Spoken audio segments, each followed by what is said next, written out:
விளையிற பூமியடா விவசாயத்தை பொறுப்பா கவனிச்சு சீரோமடா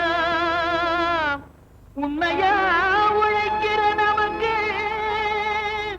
எல்லா நன்மைகளும் நாடி வந்து கூடுதடா.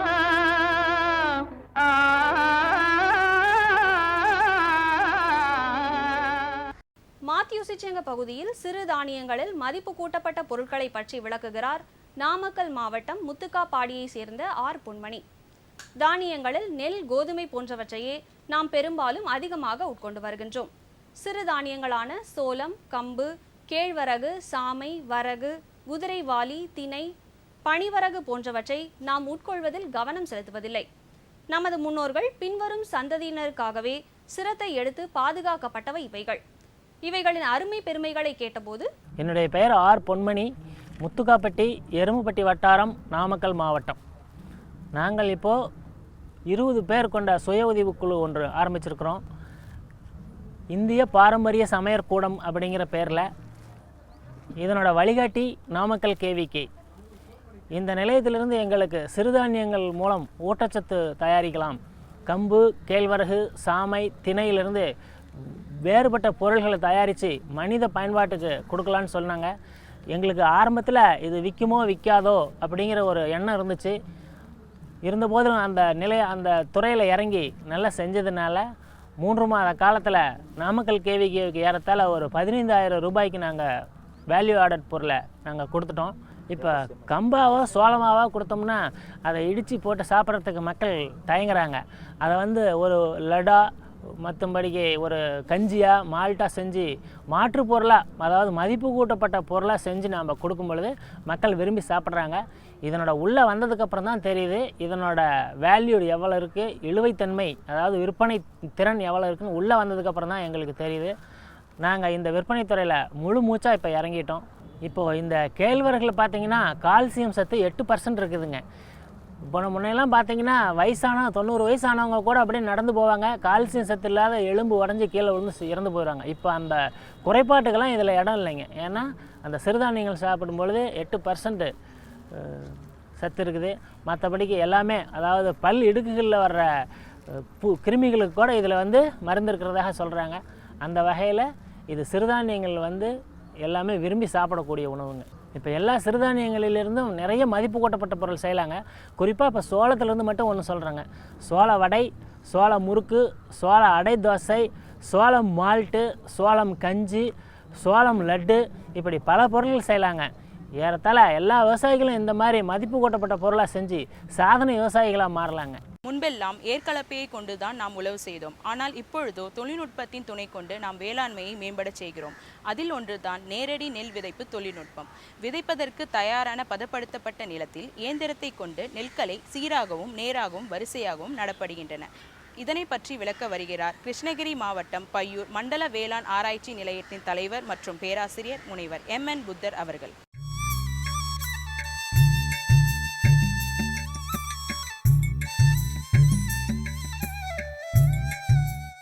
சேற்றுவயல் நெல் வயலில் நெல் சாகுபடியில் நெல் விதையை முதலில் நாற்றுவிட்டு பின்னர் நடவு செய்வது பாரம்பரியமாக கடைபிடிக்கும் முறையாகும். சாதாரணமாக பாரம்பரிய நடவு முறையில் நாற்றங்கால் தயாரித்தல், நாற்றங்கால் பராமரித்தல்,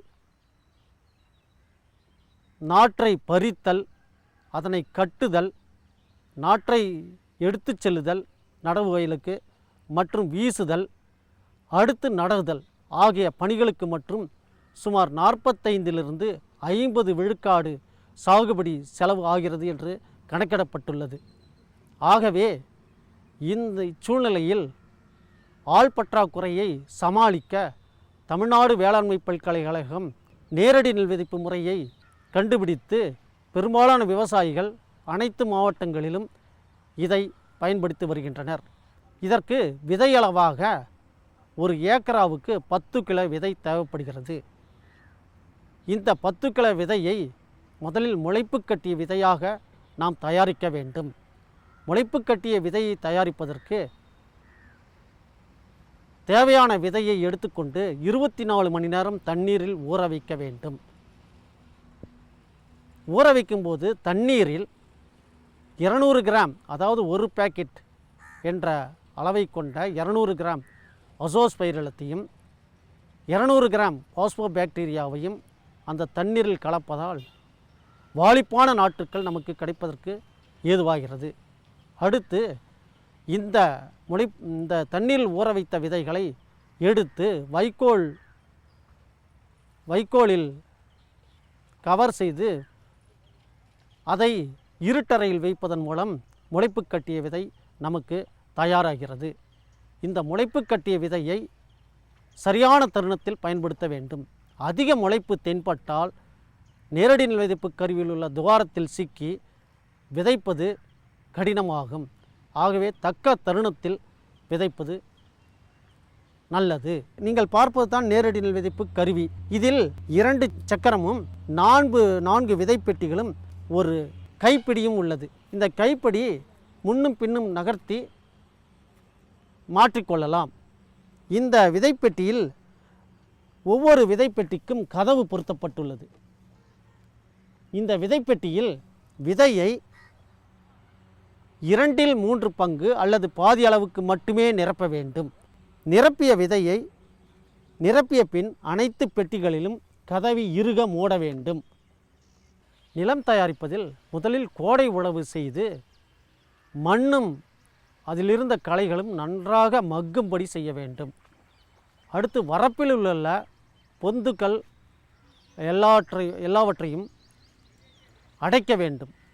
அடுத்து 2-3 முறை உழவு செய்து மண்ணை நன்றாக சேறு வரும்படி உழவு செய்ய வேண்டும். சேறு வந்த பின் பரம்படித்தல், அதாவது சமன் செய்தல் என்று சொல்வார்கள். இதில் மிக மிக கவனம் தேவை. பரம்படிக்கும் போது சிறிது அளவு தண்ணீர் மாத்திரம் வைத்துக்கொண்டு பரம்பு மரத்தை வைத்துக்கொண்டு அங்கும் இங்கும் இழுத்து குண்டும் குழியும் இல்லாமல் தண்ணீர் அங்கும் இங்கும் தேங்காமல் நன்றாக சமன் செய்ய வேண்டும். சமன் செய்த பின் இந்த நேரடி நெல் விதைப்பு கருவியை வரப்பு ஓரத்தில் வைத்து முதலில் நேரடி நெல் விதைப்பை இழுக்க வேண்டும். இதன் மூலம் விதைகள் சீராக முளைக்க ஏதுவாகும். விதைப்பு கருவியை முதலில் வரப்பு ஓரத்தில் இழுக்கும்போது முன்னும் பின்னும் ஆட்டி விதைக்க வேண்டும். ஏனென்றால் இந்த மூலையில் வரப்பு ஓரத்தில் சரியான அளவுக்கு சமமோ களைகளோ அதிகமாக முளைப்பதற்கு ஏதுவாகும். அடுத்து நேரடி நெல் விதைப்பு கருவியை அப்படியே 1 கிலோமீட்டர் வேகத்தில் மனிதன் எவ்வளவு நடக்கிறானோ அந்த வேகம் 1 கிலோமீட்டர் வேகம். சேற்று வயலில் எவ்வளவு தூரத்தில் நடக்க முடியுமோ அதுதான் 1 கிலோமீட்டர் வேகம் என்பது. அந்த 1 கிலோமீட்டர் வேகத்தில் இந்த நேரடி விதைப்பு கருவியை இழுத்து கொண்டு போக வேண்டும். முன்னும் பின்னும் விதைப்பு பெட்டியில் விதை விழுகிறதா என்றும் முன்னும் நேராக போகிறதா என்பதையும் பார்த்து கொண்டே விதைப்பு கருவியை இயக்க வேண்டும். அந்த கடைசி வரப்பு ஓரத்தில் முடிவடையும் போது முன்னது சொன்னது போலவே விதைப்பு பெட்டியை அந்த இடத்திலும் முன்னும் பின்னும் நகர்த்தி கொஞ்சம் விதைகள் அதிகமாக உழுவதற்கு செய்ய வேண்டும். விதைகள் அதிகமாக விதைப்படும்படி செய்ய வேண்டும். அடுத்து இப்படி இயக்கும்போது சக்கரத்தின் விளிம்பு பதிப்பு ஏற்படும். இந்த சேற்றில் பதிப்பு ஏற்படும். முதலில் ஏற்படும் பதிப்பை அங்கிருந்து திரும்புவதற்கு அந்த பதிப்பை வைத்துக்கொண்டு அடுத்த சக்கரத்தை அந்த குறியீடாக வைத்துக்கொண்டு கைப்பிடியை மாற்றி இழுக்க வேண்டும். இதை போல தொடர்ந்து நேரடி விதைப்பு கருவியை இயக்குவதால் சரியான இடைவெளியில் அதாவது 20 சென்டிமீட்டர் இடைவெளியில் விதைகள் விழும். இப்படியாக நேரடி நெல் விதைப்பு கருவியை பயன்படுத்துவதால் நாம் அதிக பயிர் எண்ணிக்கையையும் சரியான பயிர் எண்ணிக்கையையும் பராமரிக்க முடியும். இந்நேரடி நெல் விதைப்பு கருவியை பயன்படுத்தி கிருஷ்ணகிரி மாவட்டத்தில் உள்ள விவசாயிகள் பெரும்பாலான விவசாயிகள் சாகுபடி முறையை கடைபிடித்து அதிக மகசூல் கண்டுள்ளனர். இக்கருவி ரூபாய் 4000 - 4500 வரை விலை பெறும். இதை வேளாண் பொறியியல் துறை அதற்கான சப்சிடி என்று சொல்வார்கள், அந்த அளவிற்கு 50%, 75%, 50லிருந்து 75% வரை இதற்கு மானியம் கொடுக்கிறார்கள். அடுத்து இந்த தொழில்நுட்பத்தை பற்றி தெரிந்து கொள்ள வேண்டுமென்றால் தமிழ்நாடு வேளாண்மை பல்கலைக்கழகத்தின் அங்கமான மண்டல ஆராய்ச்சி நிலையம் கிருஷ்ணகிரி மாவட்டத்தில் உள்ள மண்டல ஆராய்ச்சி நிலையம் பையூரில் உள்ள பேராசிரியர் மற்றும் தலைவரை நீங்கள் தொலைபேசி மூலமாகவோ நேரிலோ வந்தால் இச்சாகுபடி முறையை முழுவதுமாக செயல் விளக்கமாக செய்ததை நீங்கள் காண்பலாம். தொலைபேசி எண் 04343 290 600. இத்தொலைபேசியோடு நீங்கள் தொடர்பு கொண்டால் அனைத்து விவரங்களையும் நாங்கள் கொடுக்க தயாராக இருக்கிறோம். நன்றி, வணக்கம். என்ன நேயர்களே, நிகழ்ச்சியை பார்த்திருப்பீங்க. இந்த நிகழ்ச்சியில் இடம்பெறும் தகவல்கள் யாவுமே உங்களுக்கு பயனுள்ளதாக இருந்திருக்கும் என்று நம்புகிறோம். விமர்சனங்களும் கருத்துக்களும் வரவேற்கப்படுகின்றன. எங்களுடைய மின்னஞ்சல் முகவரி ddagri05chennai@gmail.com. மீண்டும் அடுத்த பொன் விளையும் பூமி நிகழ்ச்சியில் சந்திக்கிறோம். நன்றி, வணக்கம்.